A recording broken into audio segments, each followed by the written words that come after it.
25. A game of cat and mouse. There were 14 eight-oared crews, and each would have two chances to make it into the race for the gold on August 14th. If a given crew won its preliminary race on August 12th, it would earn a spot in the medal round automatically. Each of the losing crews would race again on August 13th and would need to win that heat to advance to the final on the following day. For their preliminary race, the boys from Washington were assigned to row against France, Japan, Czechoslovakia, and the crew they were most concerned about, Great Britain. Now that the boat was performing well, Ulbrichtsen backed off the training and told the boys to rest. This did little to help Don Hume, though. By race day, he was ill again. He had lost a total of 14 pounds. His 6'2" frame was down to skin and bones. His chest was still congested, and he was running a fever on and off. But he insisted he was ready to row. On the day of the preliminary, he stayed in bed until late afternoon when the boys boarded the bus for the race course. Conditions were almost ideal for rowing. The skies were lightly overcast, but the temperatures were in the low 70s. Only a hint of wind out on the Langer Sea ruffled the slate-gray water. The boys had been assigned to row in Lane 1, the most protected from what little wind there was. By the time Joe and the boys paddled to the starting line, some 25,000 people had entered the regatta grounds. The boys backed the Husky Clipper into position and waited. Right next door, in Lane 2, ran Laurie, Noel Duckworth, and the rest of the British crew did the same. Duckworth nodded at Bobby Mach, and Mach returned the gesture. The race started, and the American boys got away badly again. Someone in the middle of the boat missed the water on the first or second stroke. In Lane 4, the Japanese fluttered rapidly into the lead, whipping at the water. Noel Duckworth and Ran Laurie took the British boat out hard, but then eased up and settled into second place behind the Japanese. The United States was dead last. Once they got going, Mach and Hume kept the stroke rate high until they passed the Czechs. Then they eased up too. The Japanese stretched their lead over the British to a full length. But neither Mach nor Duckworth was thinking about the Japanese. They were thinking about each other. And until the halfway point, they held their positions. The exhausted Japanese suddenly began to fade, along with the Czechs. So did the French. That left the Americans and the Brits right where they had expected to be, alone with each other at the front of the pack. Now it was a game of cat and mouse. Mach told Hume to edge the rate up slightly, to see what would happen. Hume kicked it up to 36. The U.S. boat crept to within a half-length of the British boat's stern. Duckworth glanced over his shoulder. He and Laurie picked up the pace. The British boat held its lead. The boys in both boats could now hear the roar of the crowd in the grandstands. The coxswains could see the finish line up ahead. But neither was ready to make his move yet. Both were holding back. Finally, with 250 meters to go, Mach shouted, "Now, boys." "No. Give me 10. The boys dug hard. The American flag, snapping at the front of the Husky Clipper, began to move past Duckworth, creeping halfway up the length of the British boat. For a moment, they held their position, the white blades of the U.S. shell flashing furiously alongside the crimson blades of the British. Then Mach yelped at Hume to up the rate again, and the Clipper resumed advancing. The British remained out front by half a length with 150 meters to go. But the American boys had found their swing and they were holding on to it. They were rowing as hard as they had ever rowed, taking huge sweeping cuts at the water, over and over again, rocking into the beat as if they were forged together. Every muscle, tendon, and ligament in their bodies was burning with pain. But they were rowing in perfect, flawless harmony. Nothing was going to stop them. In the last 20 strokes, they simply powered past the British boat. The American fans in the stands rose and cheered as the bow of the Husky Clipper knifed across the line a full 20 feet ahead of the British shell. A moment later, Don Hume pitched forward and collapsed across his oar. It took much a full minute of splashing water on Hume's face before Hume was able to sit upright again and help paddle the shell over to the float. When they got there, though, the boys got sweet news. Their time, 6 minutes and 0.8 seconds, was a new Olympic and world record. Ulbrichtsen crouched down next to the boat and quietly said, "Well done, boys." As the boys tucked into their dinners that night at the police academy in Köpenick, they were jubilant. The British would have to row and win the next day to make the finals, but the Americans would have a day off. Al Ulbrichtsen, though, remained deeply concerned. After dinner, he ordered Don Hume back to his sickbed. The boy looked like death. Whatever he had, it was clearly more than a cold. Now Ulbrichtsen had to figure out who was going to stroke the boat when they raced again in 2 days. After the qualifying race. After lunch the next day, the boys wandered through town, joking, poking into shops, taking pictures, buying a few souvenirs, exploring corners of Köpenick they hadn't yet seen. Like most of the Americans in Berlin that summer, they had concluded that the New Germany was a pretty nice place. It was clean, the people were friendly, everything worked neatly and efficiently, and the girls were pretty. But there was a Germany the boys could not see, a Germany that was hidden from them. 3 years earlier, the waters of the Langer Sea had been reddened with blood. In 1933, Nazi soldiers rounded up hundreds of Köpenick's Jews, Catholics, and others, tortured 91 of them to death, then dumped their bodies into the River Spree and the Langer Sea. And even as the boys explored the town, to the north of Berlin the Germans were already constructing a sprawling concentration camp. Tens of thousands of prisoners would soon die there.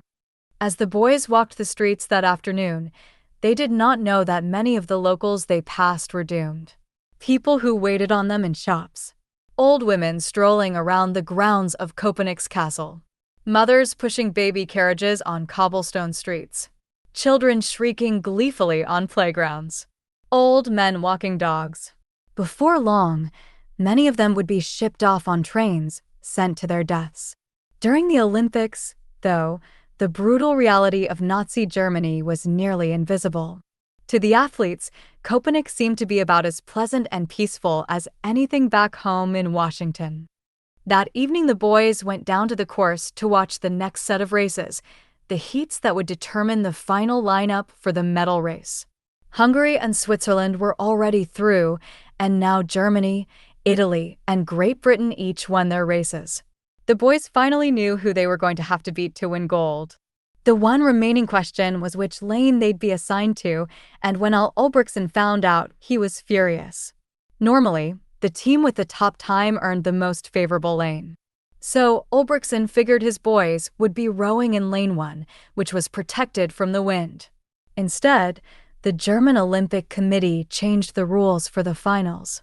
The Germans were given the best lane. Italy was in lane 2 and Switzerland in lane 3. Hungary had lane 4. Great Britain was in lane 5. And the United States was all the way out in lane 6. The protected lanes went to the host country and her closest ally. The worst lanes went to her potential enemies, Great Britain and the United States. It was deeply suspicious, and just what Ulbrichtsen had feared since first seeing the course. If there was any kind of headwind the next day, his boys were going to have to make up as much as 2 boat lengths just to get even with the field. The weather did not seem willing to cooperate. The next morning a cold, steady rain was falling in Grunau, and a blustery wind was whipping down the race course. At the police academy in Köpenick, the jubilation had evaporated. Don Hume was still in bed, his fever spiking once again, and Al Ulbrichtsen had decided he could not row. Don Coy, the substitute, would have to step into the shell again at the stroke position. Ulbrichtsen broke the news to Hume, then to the others. Ulbrichtsen's final advice. At the breakfast table, the boys ate scrambled eggs and steak, sitting silently, their eyes seeing nothing and no one. This was the day that they had worked for all year. In fact, most had worked for 3 years to get here. Now it had all come down to one final race, and they were not going to be together. They began to talk it over, and the more they talked, the more certain they were. It just wasn't right. Hume had to be there with them. They weren't just 9 guys in a boat. They were a single thing, a crew. They got up and went to Ulbrichtsen. Stub McMillan was the team captain now, so he cleared his throat and nervously stepped forward. Hume was absolutely vital to the rhythm of the boat, he told his coach. Nobody else could respond as quickly and smoothly to the moment-by-moment adjustments that a crew had to make during a race. Bobby Mach piped up. He just had to have Hume sitting in front of him, responding to his calls, setting the pace. He and Hume could almost read each other's minds. Then Joe stepped forward. If you put him in the boat, coach, we will pull him across the line. Just strap him in. He can just go along for the ride. Outside, a German army bus was waiting to take them down to Grunnow for the medal race. Ulbrichtsen told them to go get their gear. The boys began to troop upstairs. After a long few moments, Ulbrichtsen shouted up the stairwell after them and bring Hume along with you. Waiting to go for gold. 26, in the race of their lives. By early afternoon, the rain had still not let up in Grunnow. The Langer Sea was rough, the wind brisk out on the water, the scene dark and gloomy. But in those days, rowing was one of the most popular Olympic events, and tens of thousands of spectators, most of them German, began to flood into the regatta grounds. They huddled under black umbrellas. They wore black slickers and hats. They filled the massive wooden bleachers on one side of the course, stood shoulder to shoulder at the water's edge, and took refuge under the cover of the huge permanent grandstand at the finish line. As the start of the first race approached, more than 75,000 fans had packed the regatta grounds, the largest crowd ever to witness an Olympic rowing event. The 8-oared competition was the main event, but not the only rowing race that day. At 2:30 p.m., the four-man race began.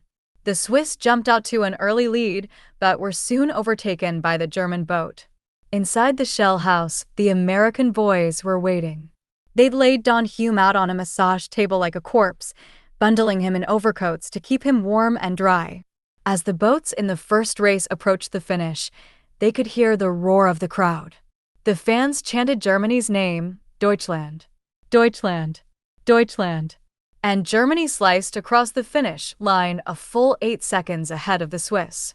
Then the boys heard another, deeper, more guttural roar rising from the crowd, and a different chant, Sieg Heil, Sieg Heil, Sieg Heil. Adolf Hitler had entered the regatta grounds, followed by a large entourage of Nazi officials. Wearing a dark uniform and a full-length rain cape, he made his way up a staircase and took his place of honor on the wide balcony, looking down on the crowd and the Langer Sea. He held up his right hand. The crowd continued to thunder, Sieg Heil, until Hitler lowered his hand. Only then did the racing resume. The crowd soon had plenty of opportunity to make more noise. In event after event that afternoon, German oarsmen charged down the course ahead of their competition, winning gold medals in the first 5 races. Each time, the Nazi flag was raised at the end of the race, and the crowd sang the national anthem, Deutschland über alles, or Germany above all, a little more loudly. Hitler's chief lieutenants, including Joseph Goebbels and Hermann Göring, his main military advisor, celebrated with each victory. Hitler himself, peering through his binoculars, simply nodded enthusiastically each time a German boat crossed the line in first place. He believed his people were superior. These triumphs were expected. German fans waiting in the rain. The rain began to taper off. The skies lightened, and the crowd was in a frenzy. It looked as if Germany would sweep the day. Then, in the 6th race, the British pair of Jack Beresford and Dick Southwood rallied terrifically in the final 250 meters and won by almost 6 seconds. For the first time all day, a queer hush fell over the regatta course at Grunnow. In the shell house, George Pocock was looking over the Husky Clipper when he paused for a moment and realized suddenly that he was listening to the British anthem, God Save the King. Out of habit, he stood bolt upright, filled with pride. As the final event grew near, the crowd began to grow noisy once more. The 8-oared race was the rowing event that nations boasted about. This was the ultimate test of young men's ability to pull together. It was the greatest display of power, grace, and guts on water. A little before 6, Don Hume got up from the massage table. He joined the rest of the boys as they hoisted the husky clipper to their shoulders and walked down to the water. The Germans and Italians were already in their boats. The Italians were wearing silky light blue uniforms, and they had tied white scarves around their heads, pirate style. The Germans wore white shorts and white jerseys, each emblazoned with a black eagle and swastika on the front.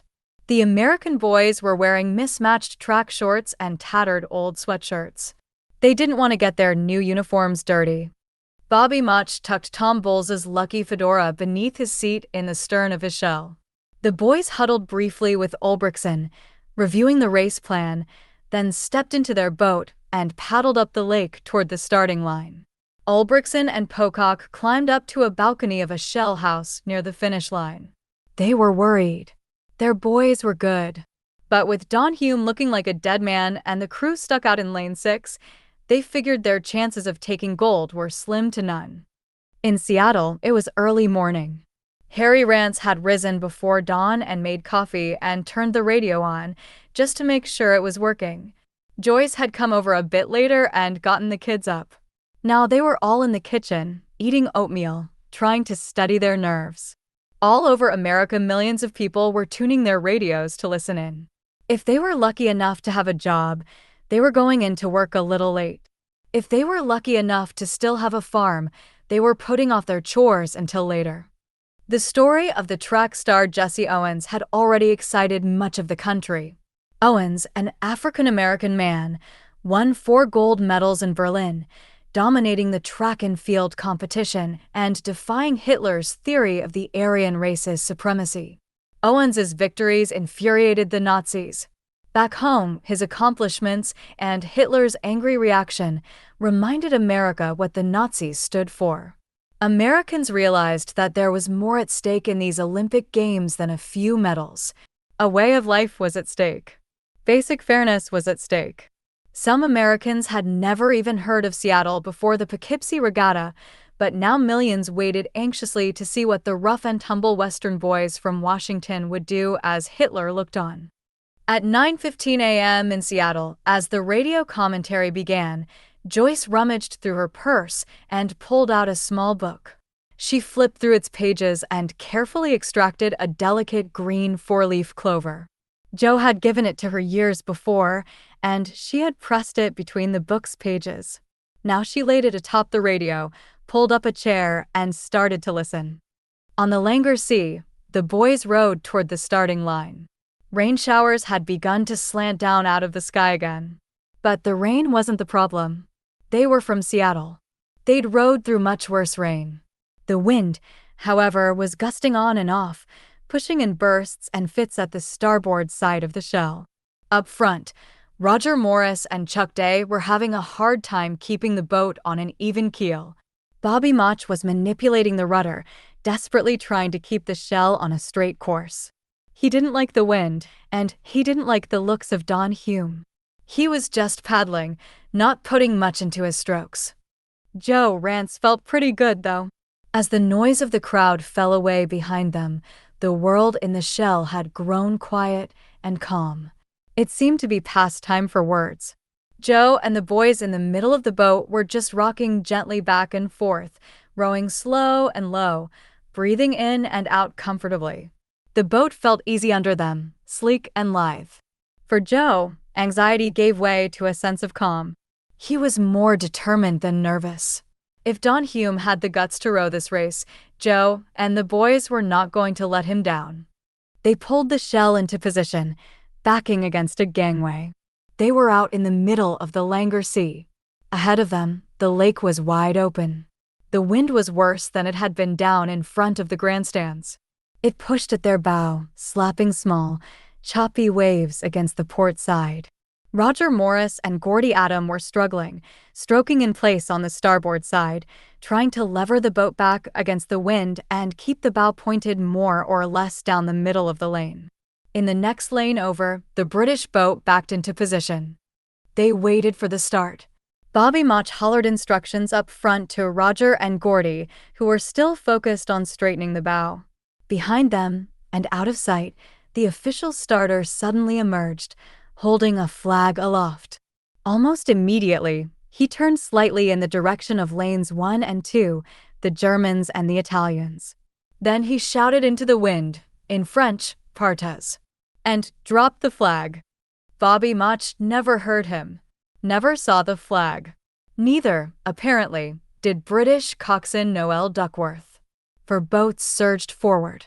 The British and the Americans, for a horrific moment, sat motionless at the line, dead in the water. Out of the corner of his eye, Joe saw the Hungarian boat leap forward. A split second later, he saw the British boat do the same. He bellowed, "Let's get out of here." Bobby Mach barked, "Row." All 8 American oars dug into the water. For another fraction of a second, the husky clipper sagged slightly under the boys as nearly a ton of dead weight resisted being put in motion. Then the boat sprang forward, and the boys were away. They were already a stroke and a half behind in the race of their lives. Bobby Mach had planned to come from behind, as always. But the spectacularly bad start meant that the 2-length handicap of being in lane 6 was even greater now. Mach needed to build up some momentum, and he needed to do it quickly.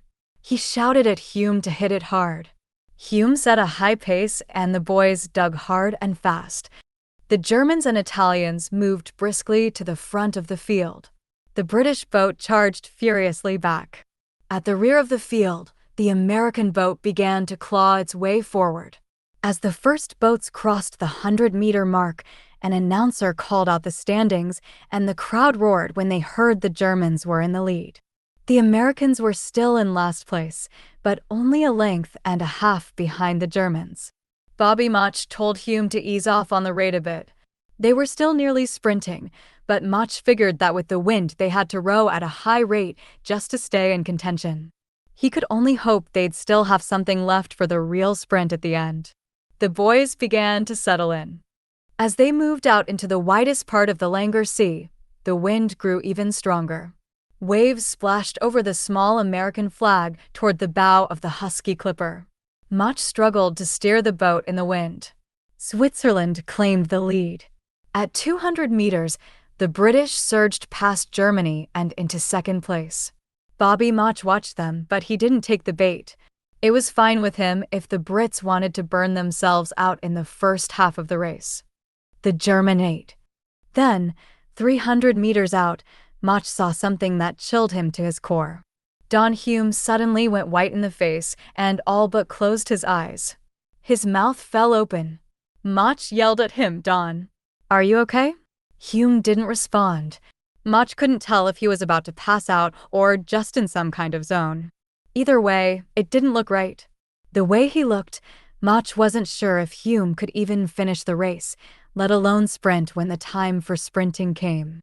The boats were approaching the 500-meter mark now, a quarter of the way down the racecourse. Switzerland, Britain, and Germany were tied for the lead. The Americans and Italians were a boat length behind them. Hungary was last. The boats in the inside lanes were moving into the protected part of the lake now, where the water was nearly flat. But the American boys were still being slammed by the winds, spray flying from their oars every time they popped out of the water. The pain started to build. Very slowly they began to fall farther back. By 800 meters, they were dead last again.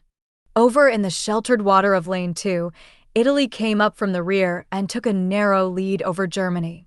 The bow of the Italian boat sliced across the halfway point.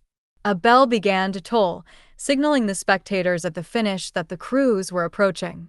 75,000 people rose to their feet. On the balcony of the main shell house, House West, Hitler, Goebbels, and Göring pressed their binoculars to their eyes. Next door, Al Ulbrichtsen saw the husky clipper struggling down the outside lane. The announcer called out the 1,000-meter split times.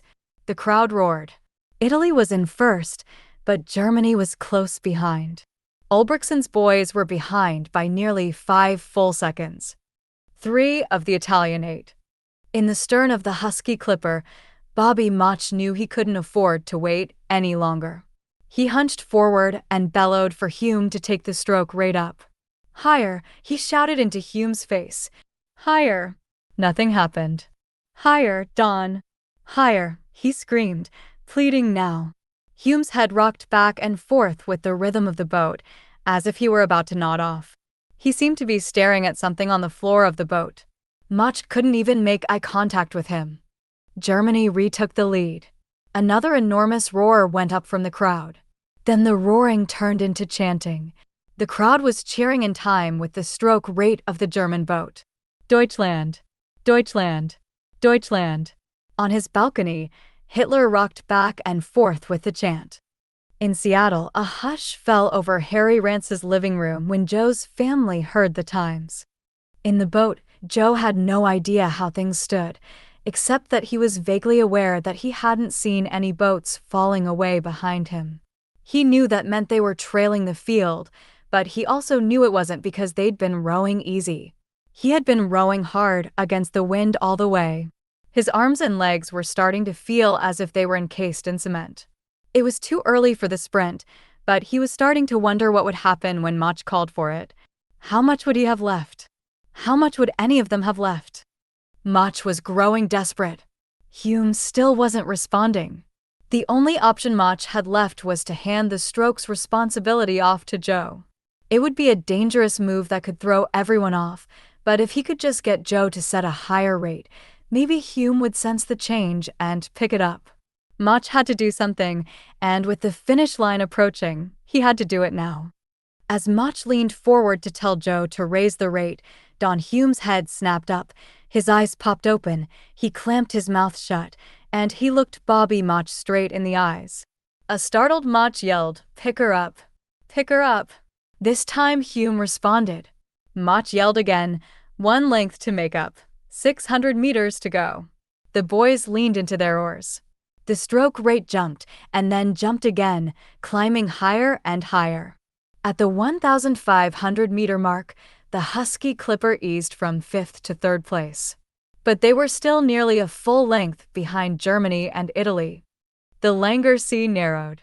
The Husky Clipper finally sliced into water that was protected from the wind by tall trees and buildings. Conditions were even now. The game was on. But there were only 350 meters to go. The boat began to move, reeling the leaders in seat by seat. With 300 meters to go, the American boys pulled even with Italy and Germany. Approaching the final 200 meters, the boys pulled ahead by a third of a length. Bobby Mach glanced up ahead at the huge black and white ZL sign, the German word for finish. He began to calculate just what he needed out of the boys. He decided it was time to start lying. Mach barked, 20 more strokes. He started counting them down, 19, 18, 17, 16, 15, 20, 19. Each time he hit 15, he reset back to 20, hoping the boys wouldn't notice. In a daze, the boys threw their long bodies into each stroke, rowing furiously, flawlessly, and with uncanny elegance.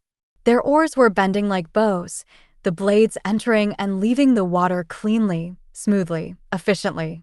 The shell ghosted forward between pulls, its sharp cedar prow slicing through the dark water. Boat and boys were forged together, bounding fiercely forward like a living thing now. They were in full sprint mode, pulling 40 strokes per minute, when they hit a wall of sound. The boat had reached the bleachers on the north side of the course.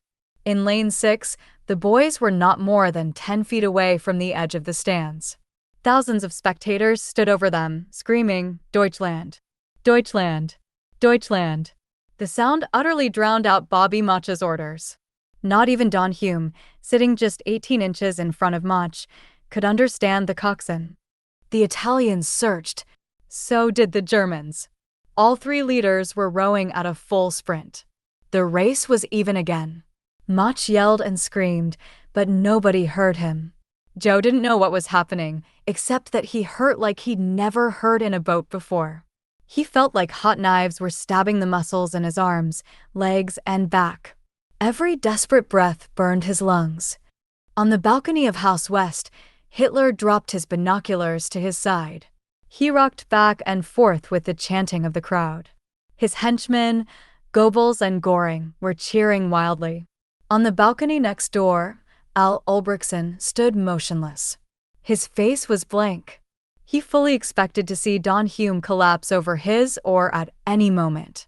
Back home in Seattle, the radio announcer was screaming. Harry and Joyce and all the kids couldn't make out what was happening, but they were all on their feet. Out of the corner of his eye, Mach saw the Germans and Italians surging again and knew that the boys had to go still higher, to give even more than they were giving, even as he knew they were already giving everything they had.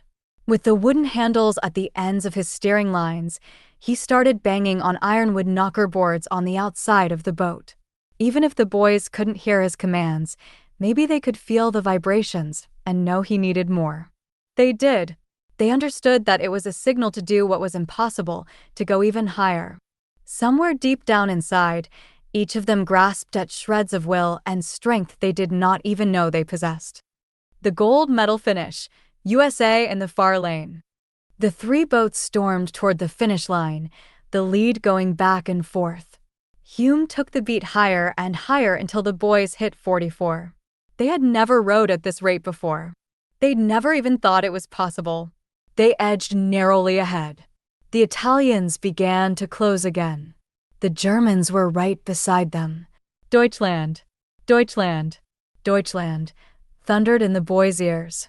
Bobby Mach was pounding the wood, screaming words no one could hear. The boys took one last mighty stroke and hurled the boat across the line. On the balcony, Hitler raised a clenched fist shoulder high. Goebbels leapt up and down. Hermann Göring slapped his knee, a maniacal grin on his face. In the American boat, Don Hume bowed his head as if in prayer. The German stroke oar toppled backward into the lap of his number 7 man. In the Italian boat, somebody leaned forward and vomited overboard. The crowd continued to roar, Deutschland, Deutschland, Deutschland. Nobody knew who had won. The American boat drifted on down the lake, beyond the grandstands, into a quieter world. The boys leaned over their oars, gasping for breath, their faces still shattered by pain. Finally, the loudspeakers crackled back to life with the official results. The bow of the American boat had touched the line 0.6 of a second ahead of the Italian boat and exactly a second ahead of the Germans. The chanting of the crowd faded suddenly. On the balcony of House West, Hitler turned and strode back into the building, unspeaking. His henchmen scurried in behind him. The American boys did not understand the announcement at first. But when they did, their grimaces of pain turned suddenly into broad smiles. In Seattle, Joe's half-siblings hooped and hollered and cheered and tumbled about the house. Harry applauded. Joyce cried. With tears streaming down her face, she carefully returned the 4-leaf clover to her book and hugged Harry for the first time ever. The boys rowed slowly past the grandstands to polite applause. Al Ulbrichtsen and George Pocock shoved their way through the crowds, desperately trying to get to their crew. The boys pulled up to the float in front of House West. An official presented them with an enormous laurel wreath. Al Ulbrichtsen arrived on the float breathless and crouched down by the boat. The wreath had been passed from boy to boy. He pointed to it and grumbled to Roger Morris, "Where'd you get the hay?" Roger motioned over his shoulder with his thumb and said, "Picked it up downstream." The boys climbed out of the shell and stood at attention while a German band played the Star-Spangled Banner.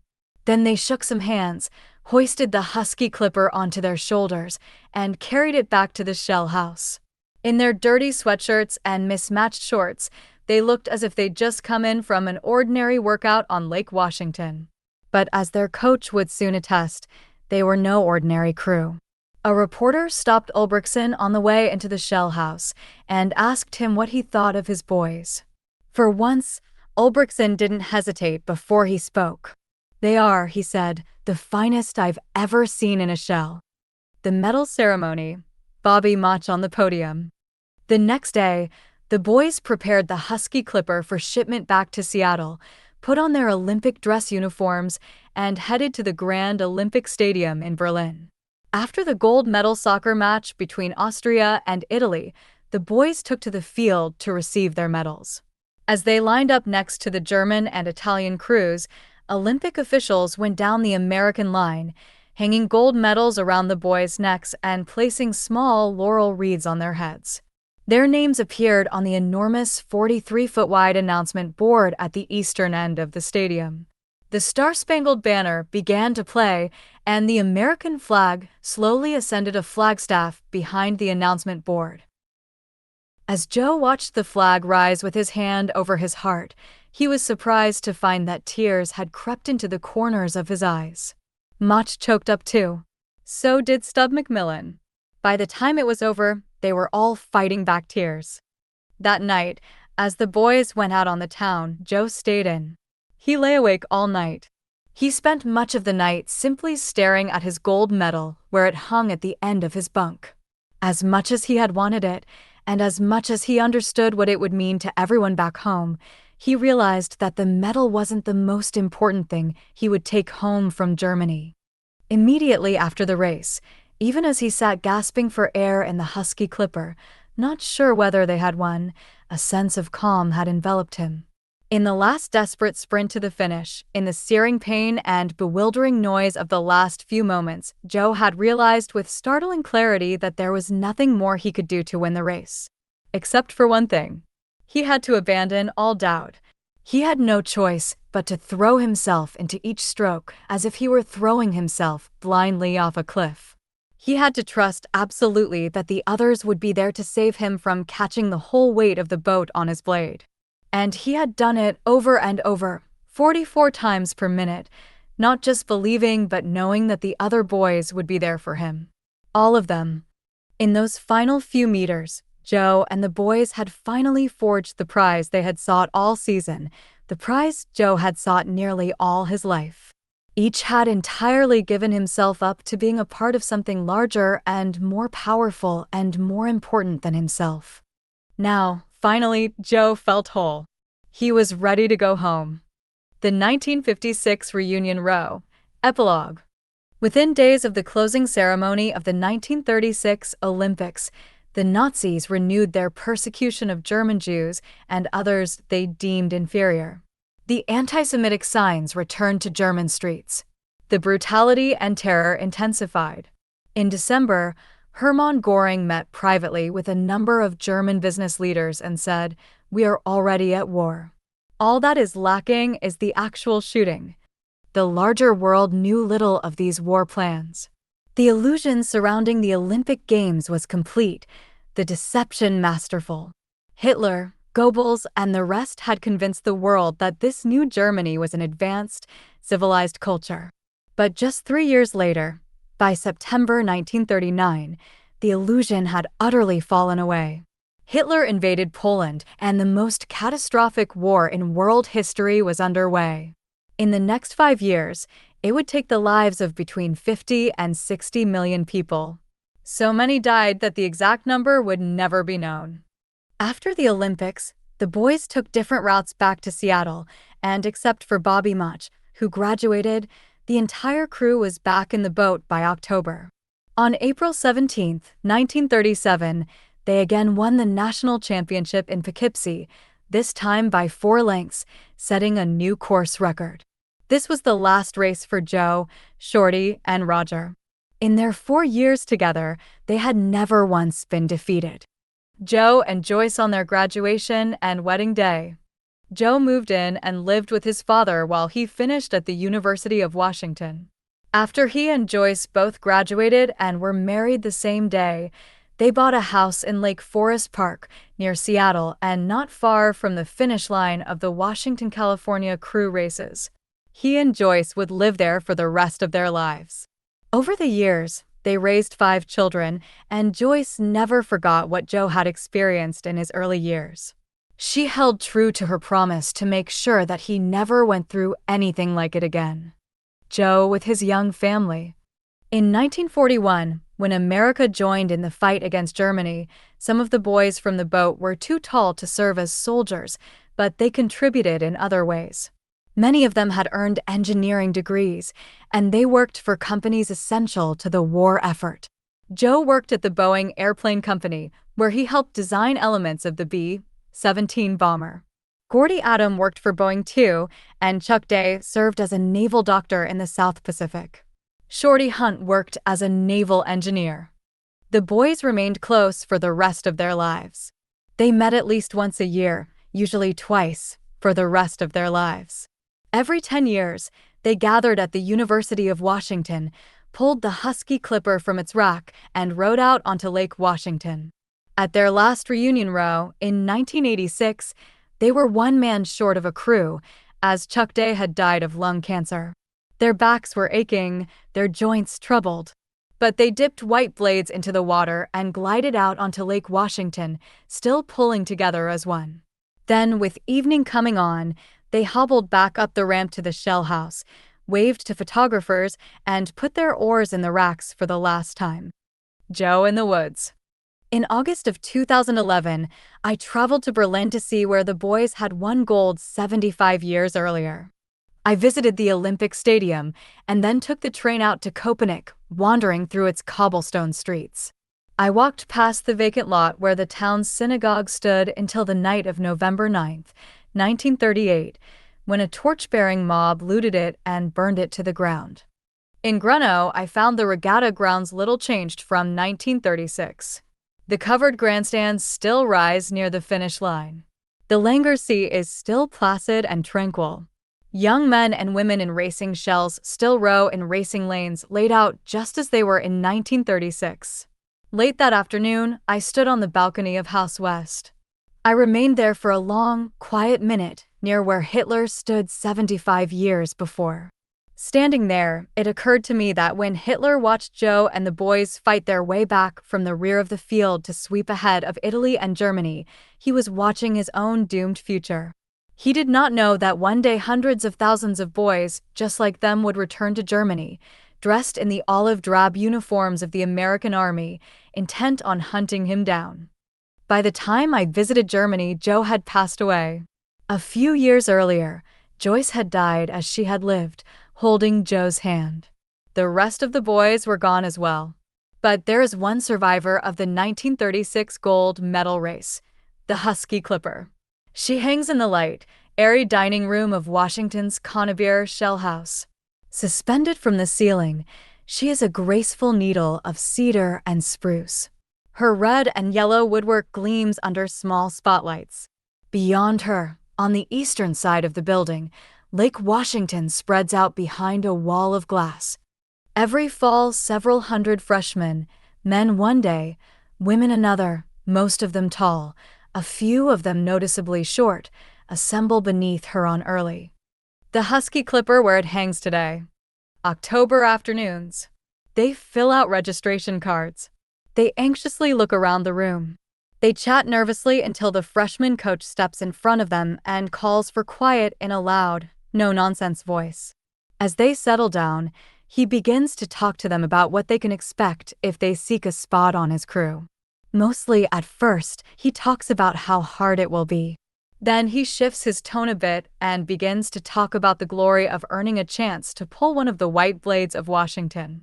He talks about recent victories and the now age-old rivalry with California. Finally, he pauses, clears his throat, raises his hand, and points up at the Husky Clipper. Several hundred necks crane. The freshmen gaze upward. A new, deeper level of quiet settles over the room. And then he begins to tell the story. The 1936 Olympic Press Badge of Seattle's legendary sportswriter Royal Bruham. Timeline of events. March 31st, 1914, Joe Rance is born in Spokane, Washington, a former lumber town on the banks of a cold, clear river. Spring 1918, summer 1919. After his mother, Nellie, passes away, Joe lives with various relatives before settling back in with his father, Harry, who has remarried. June 28, 1919, World War I ends. Summer 1924, Harry's new wife Thula demands Joe leave the family home. Joe is forced to earn his shelter and meals on his own. 1925, Harry and Thula pack up their 3 kids, retrieve Joe, and move to Sequim, Washington. In Sequim, Joe meets Joyce Simdars. October 29th, 1929, the stock market crashes and the United States plunges into the Great Depression. November 1929, returning from school, Joe finds Harry, Thula, and their kids packed and ready to leave. Once again, Joe is left behind. September 1933, after finishing high school, then working for a year to save money, Joe moves to Seattle and enrolls at the University of Washington. October 5th, 1933, Nazi dictator Adolf Hitler inspects the grounds for the new Olympic Stadium to be built outside of Berlin, Germany. November 28th, 1933, following weeks of grueling tryouts, Joe earns a spot on the University of Washington's freshman rowing team. April 13th, 1934, the first freshman boat's first big race is the Pacific Coast Regatta in Seattle's Lake Washington. With Joyce watching from a ferry full of cheering students, the freshman crew sweep past their arch-rivals from the University of California. June 16th, 1934, the freshman boys win the national championships in Poughkeepsie, New York, by an astonishing 5 boat lengths. Summer 1934, as much of the country suffers from an intense heat wave, Joe spends the summer in Sequim, working and saving money. January 1935, head coach Al Ulbrichtson announces the team's new goal: to represent the U.S. at the 1936 Olympics in Berlin. April 3, 1935, Joe surprises his father Harry at work. It's the first time in more than 5 years that he's seen his dad. Summer 1935, Joe gets a job working on the Grand Coulee Dam, a massive construction project. He spends his days hanging from a cliff, pounding at rock walls with a jackhammer. Spring 1935, Joe's team once again places first at the Pacific Coast Regatta, but then the coach demotes Joe and his teammates. The new varsity loses to Cal at the national championships. September 15, 1935, in Germany, where preparations for the Games are well underway, Adolf Hitler announces laws that essentially make it illegal to be Jewish. Given these developments, Americans began questioning whether the United States should even send an Olympic team to Berlin. October 25, 1935, Joe learns that Thula has passed away from an infection. December 8, 1935, despite many protests, including a 10,000-person anti-Nazi march in New York City, the American Olympic Committee decides against boycotting the Games in Berlin. The United States will be going to the Olympics after all. March 7, 1936, 30,000 German troops roll into the Rhineland, a former German territory that was supposed to be a peaceful zone. The takeover is later recognized as one of the first major steps toward World War II. April 18, 1936, in the Pacific Coast Regatta, Joe and his new crew blow California out of the water and smash the course record by an amazing 37 seconds. June 22, 1936, although Cal had been stroking impressive times in practice, sparking many to wonder if they'd win, the boys from Washington claim a dramatic victory at the national championships in Poughkeepsie. July 5, 1936, at the Olympic trials in Princeton, New Jersey, Joe and the boys win the right to represent the United States at the 1936 Olympic Games. July 24, 1936, the Washington crew arrives in Germany. All violence and hatred in Berlin has been hidden from public view. August 14, 1936, with Adolf Hitler watching from a balcony and Joyce and his family listening on the radio back home in Seattle, Joe and the boys surge from dead last all the way to first place, winning the gold medal by a fraction of a second. The art of rowing, as taught by Al Ulbrichtson. In their best moments, the 8 boys in the Husky Clipper row as one. Facing the back of the boat, each of the young men sits on a small seat that slides back and forth along grease tracks. They strap their feet into stationary pedals.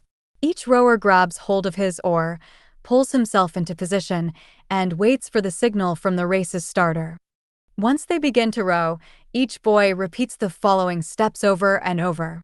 They push through this sequence 30 to 40 times per minute in near perfect rhythm until their race is complete. 1. Ready. With his back to the bow, the oarsman begins in a curled-up position. His chest is bent over his knees. His arms are stretched out in front of him, gripping the oar. The blade of each oar is out of the water. 2.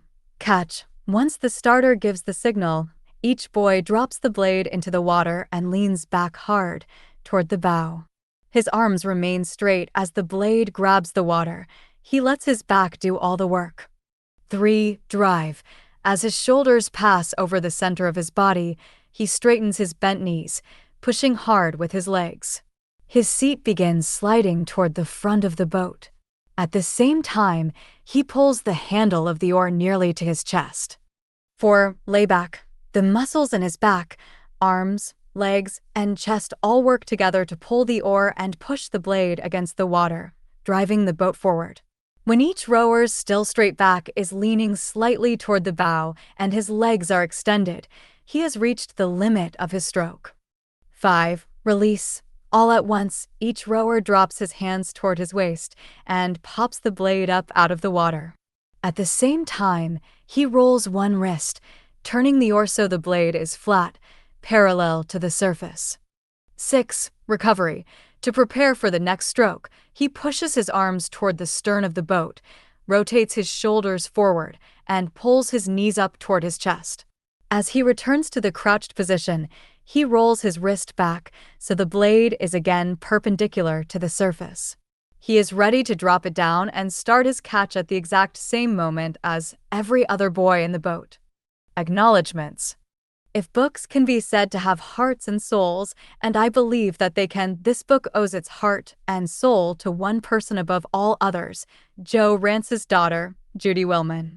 I could not have begun to tell Jo's story, and the larger story of the 1936 Olympic crew, if it had not been for Judy's deep collaboration with me at every stage of the project. Her contributions are too many to catalog here, but they range from sharing her vast collection of documents and photographs to connecting me to members of the crew and their families, to reviewing and commenting on many drafts of the book at all stages of development. All of these, however, pale in comparison with one contribution in particular, the countless hours she has spent sitting with me in her living room, telling me her father's story, sometimes tearfully, sometimes joyfully, but always with unbounded pride and love. That said, few things offer so much opportunity for common effort as the making of a book. With that in mind, I want to convey my very deep appreciation as well to all of the following people who contributed to the making of this one. First, Ray Willman, Mr. Judy, who has been indispensable to the project in countless ways, large and small, from day one. In the publishing world, my stunningly brilliant and delightfully gutsy agent, Dorian Cartmar. At the Viking Press, the sterling editor of the adult edition of this book, Wendy Wolfe, who wields the scalpel so expertly that one hardly feels the pain and is ever so grateful for the cure. At Penguin Young Readers, Ken Wright and Alex Yuliet, who expertly and judiciously oversaw the process of adapting the book for younger readers. And with great gratitude, Greg Moan, who skillfully performed yeoman's work in carrying out the adaptation, figuring out what should go and what should stay and how it should all hold together. Among the 1936 crew, the only two I was able to talk to, the late Roger Morris and the late Jo Rance. Among those who call the crew family or close friends, many of whom generously shared their recollections and made their private collections of documents available to me, Kristen Cheney, Jeff Day, Chris Day, Kathleen Grogan, Susan Hanshaw, Jennifer Huffman, Josh Huffman, Rose Kennebeck, Marilyn Mach, Michael Mach, Pearlie Molden, Joan Mullen, Jenny Murdaugh, Pat Sabin, Paul Simdars, Ken Tarbox, Mary Helen Tarbox, Harry Rance Jr., Polly Rance, Jerry Rance, Heather White, and Sally White. At the University of Washington's Shell House, Eric Cohen, Bob Ernst, and Luke McGee, all of whom reviewed the manuscript and offered many fine suggestions and essential corrections. Also, Michael Callahan and Katie Gardner for help tracking down photographs. I'd like to call particular attention to Eric's excellent website, available online at www.huskycrew.com. It is by far and the single best source for anyone who wants to know more about the long, illustrious history of rowing at Washington. In the wider world of rowers and crew coaches, Bob Gottschall, John Hallberg, Al McKenzie, Jim Ohala, and Stan Pocock. In the world of libraries and dusty archives, Bruce Brown, Greg Lang, Eleanor Tays, and Sesba Bayan. For help with things German, Herr Werner Philipp at the Wassersports Museum in Grunau, and closer to home, Isabel Schober. Finally, this is, in many ways, a book about a young man's long journey back to a place he can call home. Writing his story has reminded me again and again that no one is more blessed by his home life than I am. I want to thank the three lovely and intelligent women who make it so, my daughters, Emmy and Bobby, each of whom has lent her own unique talents to the making of this book, and my wife, Sharon. Her thoughtful reading of the manuscript, her many conversations with me about it, and her deeply insightful comments and suggestions have vastly improved it on every conceivable level. Her love, her confidence, and her continual support have made writing it possible in the first place.